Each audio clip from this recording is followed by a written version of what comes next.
이제 우리는 2달 안에 대통령을 새로 뽑아야 하는 그런 입장에 놓였습니다. 무엇을 선택의 기준으로 삼아야 할까? 사람마다 마음속에 갖고 있는 기준이 다르기 때문에 결국 나라의 운명은 국민 다수의 선택에 따라 결정될 수밖에 없습니다. 선거운동이 시작되면 너도 나도 자신이 적임자라고 외칠 것입니다. 그래서 결정하는 것이 쉽지 않습니다. 사람들은 대부분 잘 살게 해준다는 말에 솔깃합니다. 그러나 하나 분명한 것은 공의와 평등과 자유를 주된 가치로 제시하고 그런 가치에 따라 살아오지 않은 사람이 하는 말은 믿을만하지 못하다는 사실입니다. 오늘 본문에서는 다음 4가지를 살펴보려고 합니다. 첫 번째, 어떻게 나라의 처음 왕을 뽑았는가. 둘째, 어떻게 숨어있는 왕을 찾았는가. 세 번째, 이 왕에 대한 반응은 어떠했는가. 네 번째, 왕을 뽑은 의미가 무엇인가. 첫째입니다.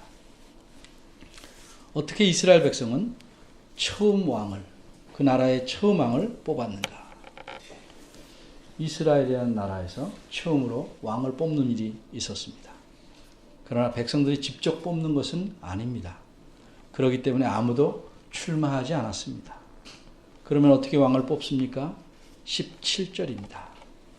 이 당시 백성들의 지도자는 사무엘이라는 훌륭한 선지자입니다. 그는 백성들을 미스바라는 곳으로 불러 모았습니다. 미스바는 요 시점부터 약 5년 전에 이스라엘 백성이 하나님께 회개의 기도를 드리러 모였던 곳입니다. 그때 이스라엘의 이웃에 있던 적 블레셋이라는 나라가 이 틈을 타서 쳐들어왔습니다. 이스라엘 백성은 기도하러 모였기 때문에 전혀 싸울 준비가 되어 있지 않았습니다. 그래서 이들은 적이 쳐들어온다는 소식에 큰 두려움에 빠집니다. 그런데 하나님께서 사무엘 선지자의 기도를 들으시고 블레셋을 물리치셨습니다. 이 놀라운 장면을 성경은 이렇게 기록하고 있습니다. 사무엘이 번제를 드릴 때 블레셋 사람이 이스라엘과 싸우려고 가까이 오매 그날에 여호와께서 블레셋 사람에게 큰 우레를 발하여 그들을 어지럽게 하시니 그들이 이스라엘 앞에 패한지라. 이렇게 하나님께서 이스라엘에게 큰 구원을 베푸신 장소 미스바에 이스라엘 백성이 5년 만에 다시 모였습니다. 19절 후반절부터 보겠습니다. 모든 지파들이 다 모이자 사무엘은 지파대로 1000명씩 여호와 앞으로 나아오라고 합니다. 그리고 제비뽑기를 합니다. 지파 중에서 가장 작은 지파라 할 수 있는 베냐민 지파가 뽑혔습니다. 그러자 이번에는 베냐민 지파에 속한 모든 가족들이 나옵니다. 다시 제비를 뽑아서 한 가족이 뽑혔습니다. 그 가족 중에서 다시 제비를 뽑았더니 기스라는 사람의 아들이 뽑혔습니다. 기스가 누군가? 이미 사무엘상 그 앞에 있는 9장 1절에 기스라는 사람을 소개합니다. 베냐민 지파에 기스라 이름하는 유력한 사람이 있으니 그는 아비엘의 아들이요 스롤의 손자요 베고랏의 증손이요 아비야의 현손이라 베냐민 사람이더라. 기스가 어떤 사람입니까? 우선 그는 유력한 사람이라고 말합니다. 이 말은 재산도 많거니와 대단한 영웅이다 하는 의미입니다. 그러니까 그는 그 지파에서는 뛰어난 인물이었습니다. 그의 가문도 대단합니다. 물론 우리는 잘 모르지만 아버지, 할아버지, 증조 할아버지, 고조 할아버지까지 이스라엘 백성이 이름만 대도 알만한 그런 집안 출신이었습니다. 끝에 나오는 베냐민 사람이다라 하는 말에서 기스는 이른바 원조 베냐민 사람이다 하는 사실도 알 수 있습니다. 이렇게 베냐민 지파에서 뛰어난 사람에게 아들이 있었습니다. 그 아들의 이름은 사울입니다. 그러니까 사울은 이른바 금수저입니다. 이렇게 기스의 아들 사울이 왕으로 뽑혔습니다. 이렇게 여러 차례 제비 뽑기를 통해서 수많은 사람들 중에 사울이 뽑힌 것이 과연 우연이었을까? 여러분은 혹 그렇게 생각하실지 모르지만 그 당시 이스라엘 백성들은 어느 누구도 그렇게 생각하지 않았습니다. 그럼 어떻게 생각하였을까요? 제비 뽑는 방법을 통해서 하나님께서 뽑으셨다. 이렇게 모든 사람들은 생각했습니다. 이렇게 뽑힌 사무엘은 백성들 앞에 이렇게 소개합니다. 자, 이제 소개하는 말이 24절에 나오는데, 자, 이제 너희는 여호와의 택하신 자를 보느냐, 이렇게 말합니다.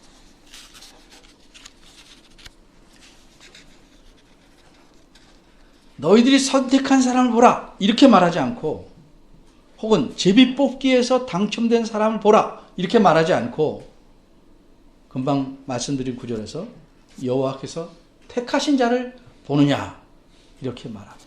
이렇듯 이스라엘의 첫 왕은 하나님께서 선택하셨습니다. 둘째입니다. 어떻게 숨어 있는 왕을 찾았는가? 그런데 문제가 생겼습니다. 왕이 뽑혔는데 왕으로 뽑힌 당사자가 현장에 없습니다. 21절 하반절은 이 기가 막힌 상황을 이렇게 기록하고 있습니다. 기스의 아들 사울이 뽑혔으나 그를 찾아도 만나지 못한지라. 참으로 황당합니다. 사무엘 선지자가 이 선택하는 일을 주관해서 했는데 당사자가 없습니다. 그럼 이제껏 제비 뽑은 일이 헛것인가? 사무엘이 어떤 사람입니까? 성경은 사무엘에 대해서 이렇게 기록합니다. 여호와께서 그와 함께 계셔서 그 말로 하나도 땅에 떨어지지 않게 하시니, 다 이루셨다는 말입니다. 단에서부터 부엘세바까지, 이건 이스라엘의 맨 꼭대기부터 제일 아래까지 지역입니다. 예. 온 이스라엘이 사무엘은 여호와의 선지자로 세우심을 입은 줄을 알았더라. 사무엘은 하나님의 선지자입니다. 그래서 사무엘이 하나님께서 지명해 놓으신 사람을 제비를 통해서 뽑았는데 그 당사자가 현장에 없습니다. 당연히 백성들은 웅성웅성 될 것이고 여기저기서 이런저런 말들이 쏟아져 나왔을 겁니다. 그런데 그런 모든 상황에 대해서 기록자는 아무것도 기록하고 있지 않습니다. 다만 이 심각한 문제가 어떻게 해결되었는가를 알려줍니다. 22절입니다. 그러므로 그들이 또 여호와께 묻되 그 사람이 여기 왔나이까? 이렇게 물었습니다. 백성들의 정리된 생각은 이렇습니다. 웅성웅성 됐거나 쑥은 됐거나 어쨌든 정리된 생각은 이렇습니다. 하나님께서 제비를 통해서 뽑은 왕이 이 자리에 없다. 그런데 하나님께서 실수하실 리는 없다. 그러면 어떻게 하는 게 좋을까? 하나님께 물어서 답을 찾는 것이 옳겠다. 그래서 백성들은 여호와 하나님께 물었습니다. 그러자 하나님께서는 즉각 그가 숨어 있는 것을 알려주십니다. 하나님은 이 사울이 어디에 숨어 있었는지 다 보고 계셨습니다. 그가 행구 사이에 숨었다고 대답하십니다. 행구가 무엇인지는 정확히 이거다 라고 말할 수는 없습니다만 아마도 짐 보따리 같습니다. 예를 들어서 우리가 어디 한 곳에 모이면 각자가 들고 간 짐이나 가방을 한 곳에 이렇게 모아놓듯이 여러 지파들이 곳곳에서 모여드니까 짐들을 모아놓은 곳 그 사이 어딘가에 사울이 들어가 숨었습니다. 그러니 사람들이 아무리 찾아도 찾을 수가 없었습니다. 그러다 하나님께서는 정확하게 그가 숨은 장소를 가르쳐 주셨습니다. 23절입니다. 그러자 백성들이 달려가서 그를 거기서 데려 나왔습니다. 숨어있던 사람이 끌려 나와서 백성들 앞에 딱 서니까 사람들이 모두 쳐다보고 놀랐습니다. 세상에 이렇게 큰 사람이 없기 때문입니다. 얼마나 컸는가? 23절 하반절입니다. 다른 모든 사람들보다 어깨 위나 더 크더라. 저하고 비교하면 다시 저를 하나 더 쌓아놓은 만큼 클 겁니다. 적어도 다른 큰 사람들보다 20, 30cm 이상 컸습니다. 그런데 키만 큰 것이 아닙니다. 이미 사무엘상 9장 2절에 보면 사울을 이렇게 묘사합니다. 기스가 아들이 있으니 그 이름은 사울이요 준수한 소년이라. 이스라엘 자손 중에 그보다 더 준수한 자가 없고 키는 모든 백성보다 어깨 위는 더하더라. 그 나라의 모든 백성들 중에서 가장 잘생긴 사람입니다. 여러분이 좋아하는 탤런트나 아이돌보다도 훨씬 잘생겼습니다. 대단한 조각품입니다. 외형적으로는 흠잡을 데 없을 만큼 뛰어났습니다. 그러기에 사무엘 선지자도 백성들 앞에서 이렇게 말합니다. 24절입니다. 너는 여호와의 택하신 자를 보느냐? 과연 모든 백성 중에 짝할 리가, 견줄 만한, 이 사람에 비교할 만한 자가 없다. 이 말을 듣고 모든 백성들이 왕의 만세를 외칩니다. 이로써 왕을 뽑는 행사 자체는 끝이 납니다. 숨어버린 왕을 어떻게 찾았습니까? 하나님께서 알려주셔서 찾아냈습니다. 세 번째입니다. 이 왕에 대한 반응은 어때야 된가? 사무엘 8장을 보면 이스라엘 장로들이 사무엘 선지자에게 나와서 백성들의 뜻을 모아왔다고 합니다. 자신들이 백성들의 뜻을 모아왔는데 그것은 열방의 왕들과 같은 왕을 세워달라고 합니다. 이스라엘 백성은 다른 나라의 백성들과는 달리 하나님의 백성입니다. 바꿔 말하자면 하나님께서 이스라엘의 왕이시라는 의미입니다. 그런데 백성의 대표자들이 와서 다른 나라의 왕들과 같은 왕을 세워달라고 요구합니다. 이것은 쉽게 말하면 우리는 하나님께서 우리 왕 되심을 원치 않는다 하는 의미입니다. 이제 그만 왕하시고 다른 사람을 왕으로 세우시옵소서. 이런 말입니다. 사무엘은 이들의 요구가 얼마나 악한지를 알았습니다. 그래서 그 요구를 기뻐하지 않습니다. 그런데 일단 백성들의 요구니까 하나님께 이 일에 대해서 기도합니다. 그러자 하나님께서 사무엘의 마음을 헤아리시고 이렇게 말씀합니다. 백성들이 네게 한 말을 다 들으라.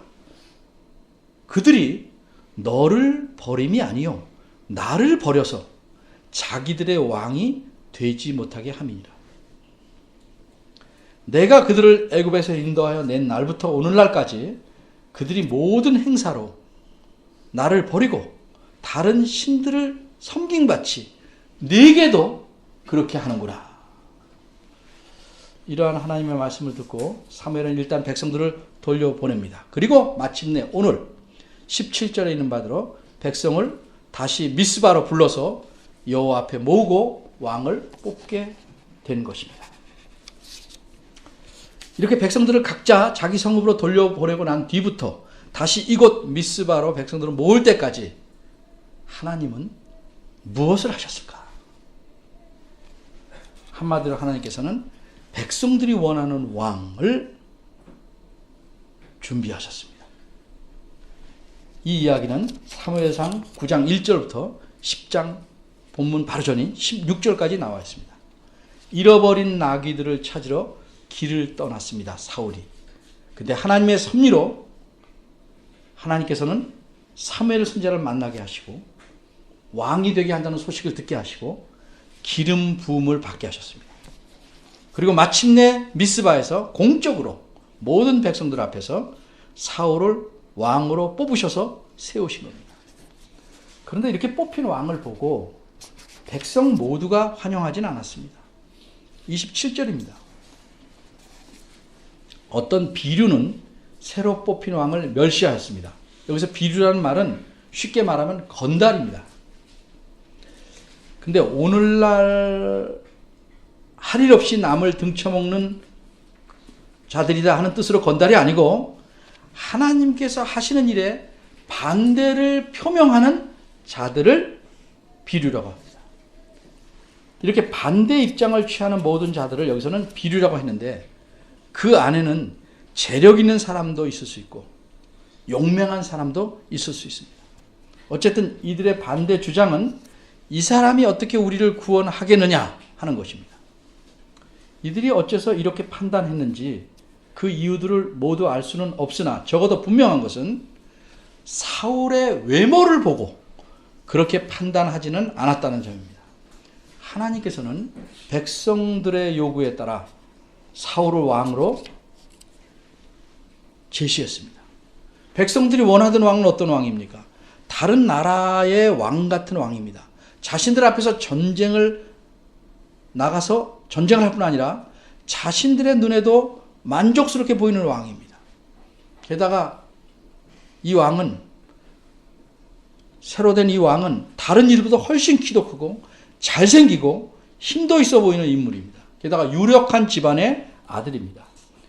한마디로 외적 조건을 잘 갖춘 사람입니다. 그런데 어째서 이 비류들은 이 사람이 어떻게 우리를 구원할까?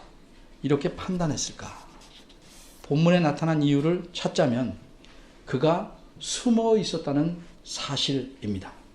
키도 크고 잘생겼는데 사람들 앞에 당당히 나서지 못하고 숨어 있었다는 사실은 부정적으로 보면 외적 조건은 만족할 만하지만 실상은 용기가 없는 나약한 사람이다. 이렇게 볼 수 있습니다. 이것이 아마 비류들이 반대한 이유가 될 만합니다. 그러나 어쨌든 하나님께서 공적인 과정을 통해서 뽑으신 왕을 이 사람들이 멸시하고 예물을 드리지 아니하는 일은 잘못된 겁니다. 그런데 이런 비류들이 이런 반응을 보인 것에 대해서 사울은 어떻게 대응했는가? 27절은 그는 잠잠하였더라. 이렇게 기록하고 있습니다. 이 말에서 우리는 뭘 알 수 있습니까? 사울이 인간적으로 볼 때 인품도 괜찮다 하는 사실을 느낄 수 있습니다. 자기를 반대하고 멸시하는 사람들에 대해서 참을 줄도 알았습니다. 적어도 백성들의 주문에 맞는 바람직한 왕을 결국 하나님께서는 뽑아주신 겁니다. 그러니 비류들의 반대하는 근본적인 원인은 이 사람을 하나님께서 뽑은 것 자체를 싫어하는 데 있다고 말할 수 있겠습니다. 25절입니다. 사무엘은 전에 하나님께서 지시하신 바대로 왕이 다스리게 될 나라의 제도가 어떠한 것인지를 백성들에게 알려줍니다. 열방의 왕들은, 다른 나라의 왕들은 백성들의 딸들과 아들들을 마음대로 데려다가 전쟁에 사용하고 자기들이 원하는 대로 부려먹고 재산까지도 다 압류합니다. 근데 이스라엘 백성이 그런 왕의 제도를 원하고 그렇게 왕을 뽑았으니 앞으로 이스라엘 나라에도 그렇게 절대 독재를 하는 왕이 다스리는 나라가 될 것이라고 경고합니다. 전에 하신 말씀을 보면 이렇게 왕이 심하게 독재하게 될 것인데 이런 왕 때문에 왕이 독재해서 못 살겠다고 하나님께 부르짖어도 여호와께서는 너에게 응답지 아니하실 것이라고 경고했습니다. 열왕기상 8장 18절입니다. 그런데 이 백성들은 이렇게 경고해도 그런 왕을 원했고 마침내 그런 왕을 뽑았습니다.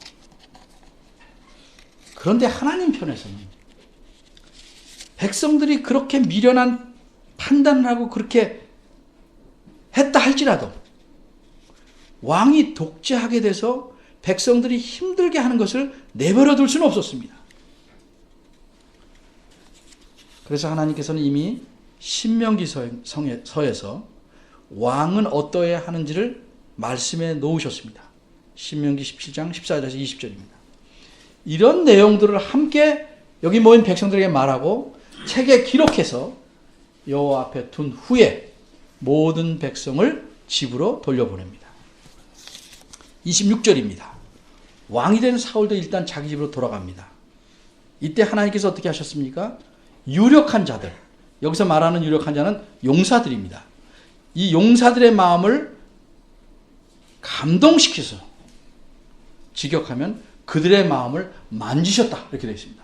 만지셔서 새로 뽑힌 왕을 따라가며 보호하게 하셨습니다. 네 번째, 이 왕을 뽑은 의미가 무엇인가? 사람이 저지를 수 있는 가장 나쁜 일은 무엇일까요? 그것은 한마디로 배은망덕입니다. 자기에게 은혜를 베푼 자에게 악을 행하는 것. 이것만큼 최악의 일은 없습니다. 더구나 하나님에 대해서 그렇게 하는 것은 최악 중에 최악입니다. 사무엘은 백성들을 모으고 이렇게 말합니다. 하나님께서 하신 말씀을 그대로 옮겨서 말합니다. 18절입니다. 이스라엘의 하나님 여호와께서 이같이 말씀하시기를 내가 이스라엘 너희를 애굽에서 인도해내고 너희를 애굽인들의 손들과 너희들을 압제하는 모든 나라들의 손에서 건져냈다. 지금 사무엘이 이 말씀을 하고 백성들이 듣고 있는 장소가 어디입니까? 미스바입니다. 만일 우리가 독립기념관에 모여서 일본이 우리를 압제하던 이야기를 듣는다면 훨씬 가슴에 와 닿을 것입니다. 그렇듯이 이들은 5년 전에 하나님께서 큰 천둥과 번개로서 블레셋 군대를 물리친 그 장소에서 이 말씀을 듣고 있습니다. 400년 전 애굽에서 그들을 하나님께서 건져내실 때부터 지금 이들이 현재 살고 있는 그날에 이르기까지 하나님께서는 이스라엘을 그들의 고통과 재난들과 압제에서 구원해 내셨다는 사실을 말합니다. 그런데 이스라엘 백성은 그렇게 하신 하나님을 어떻게 대하고 있는가? 19절입니다. 너희가 너희를 모든 재난들과 고통 중에서 친히 구원해 내신 너희 하나님을 오늘날 버렸다. 그래서 이르기를 우리 위에 왕을 세우라 하는 도다. 이렇게 말합니다. 하나님을 버린 것이 최악입니다. 이들은 자신들을 존재하게 만드시고 이제껏 돌아봐 주시고 모든 압박과 고통과 재난에서 건져내 주신 하나님을 버렸습니다. 어떻게 버렸습니까? 하나님께서 자신들의 왕이 되심을 싫어하고 열방과 같은 왕을 세워달라고 하기 때문입니다. 따라서 이들이 왕을 뽑은 의미는 여호와 하나님을 왕이신 여호와 하나님을 버렸다 하는 사실을 공식적으로 선포한 겁니다. 이것이 이스라엘 백성들이 저지른 최악의 일입니다. 그럼 오늘 본문에서 드러나는 하나님은 어떤 하나님인가? 한마디로 하나님은 자기에게 최악의 일을 행한 자들에게도, 즉 하나님의 은혜를 저버리고 하나님을 버린 사람들에게까지도 자신이 할 수 있는 최선을 다해서 약속을 지키시는 분이라는 사실입니다. 하나님은 이미 이스라엘 백성이 하나님을 버릴 마음으로 요구한 왕을 준비해 놓으셨고 공식적인 모임에서 제비로 뽑히게 하시고 숨어있는 왕을 찾아주시고 왕을 홀로 보내지 아니하시고 보호하시기 위해서 여러 용사들의 마음을 감동하셨습니다. 그래서 그 왕을 보호하고 호위하고 따라가게 만드셨습니다.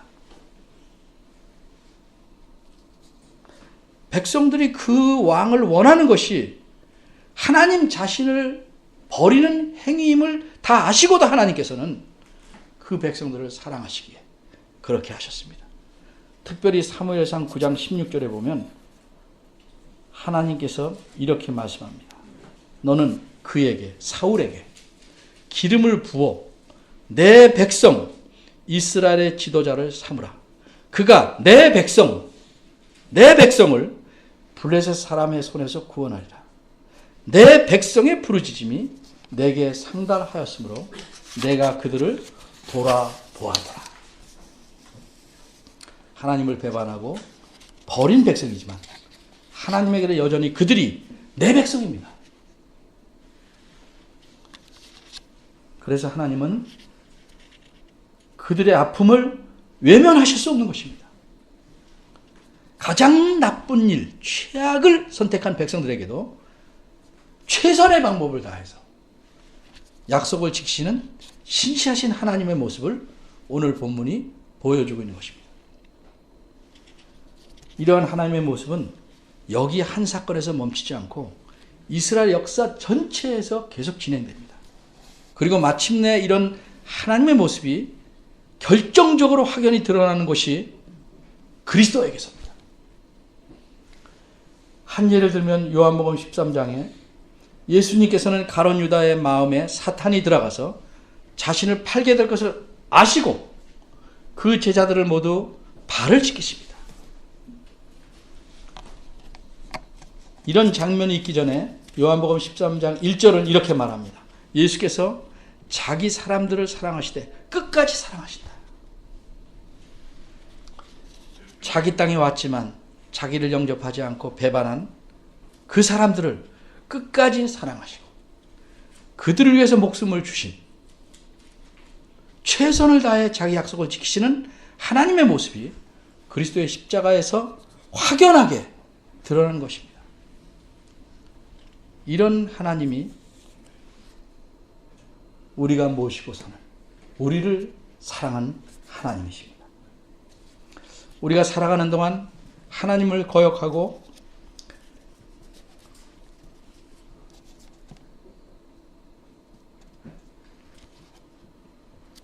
배반하고 하나님의 뜻과 어그러지게 나아갈 때가 많이 있었고 있을 것입니다.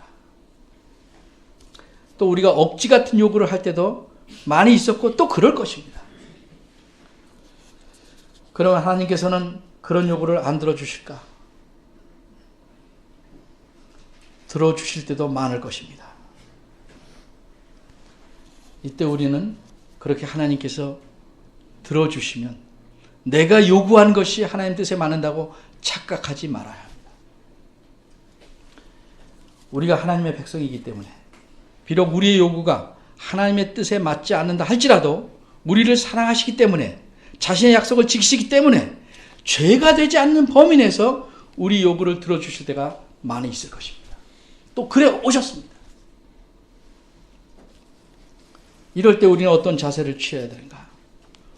우리가 원하던 일이, 바라던 일이 이루어지면 그것이 내가 기도를 잘해서 열심히 해서 혹은 이것이 하나님 뜻에 맞기 때문에 하나님께서 들어주셨다는 생각을 버리십시오. 우리의 기도가 하나님 뜻에 맞지 않지만 하나님께서 우리를 사랑하시기 때문에 우리가 성숙하기 위해서 자신의 선한 길로 이끄시기 위한 발판으로서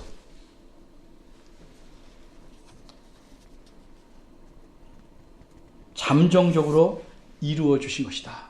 이렇게 생각하는 것이 옳습니다. 왜? 하나님은 신실하게 자신의 약속을 지켜가시고 우리에 대해서 책임을 지시는 분이기 때문에 그렇습니다. 내가 간구한 것이 이루어졌다고 할 때 하나님의 뜻에 맞기 때문에 들어주신 것인지 아니면 내 연약함을 긍휼히 보시고 하나님의 기쁘신 뜻으로 우리를 이끌기 위해서 그 발판으로 응답해 주시는 것인지를 항상 생각해야 합니다. 이런 분별력이 없으면 이렇게 생각하게 됩니다. 하나님이 내 기도에 응답하시면 나를 사랑하는 것이고 응답하지 않으면 나를 사랑하지 않는다. 응답하셨으니까 하나님 뜻에 맞는 것이다. 이런 기계적인 그릇된 생각에 빠지게 됩니다. 매우 위험한 생각입니다. 하나님께서는 우리가 배반해도 우리를 놓지 않으시고 자기 백성이기에 우리 삶을 주장해 가십니다. 하나님 자신의 마음에 들지 않고 맞지 않는다고 할지라도 때로는 하나님의 크신 계획 속에서 우리를 선하게 이끄시기 위해서 우리가 필요한 것을 욕심에 따라 구한다 할지라도 그것을 긍휼히 여기시고 이루어 주실 때가 있습니다. 우리가 최악을 택해도 하나님은 최선을 택하십니다. 물론 그 최선이라는 게 우리에게 최선처럼 보이고 하나님에게는 최선이 아닐 수도 있지만, 그러나 하나님께서는 자신의 뜻대로 결국 이끄시기 위해서 그런 방법을 택하시는 사랑을 베푸십니다. 그런 하나님의 사랑이 어디서 왔는가? 하나님의 선하심, 자신의 약속을 지키시는 신실하심에서 온 것입니다. 여러분이 자신의 삶을 이제껏뿐만 아니라 앞으로도 좀 살펴보고 생각해 보십시오. 그래서 하나님이 어떤 분이실지 잘 아시고 그런 하나님의 자녀답게 행동하시고 일하시고 그렇게 살아가야 할 것입니다. 하나님은 우리가 배반해도 버리시지 않는다. 그걸 믿고 최악의 행위로 치달을 것이 아니고 그분이 원하는 뜻에 맞게 최선의 길로 나갈 줄 아는, 배은망덕하지 않는, 하나님의 은혜에 보답하는 삶을 사는 그런 그리스도인이 되어야 할 것입니다. 하나님을 버리면 여러분은 힘들게 삽니다. 하나님의 마음을 아프게 하시지 말기를 바랍니다. 기도하겠습니다.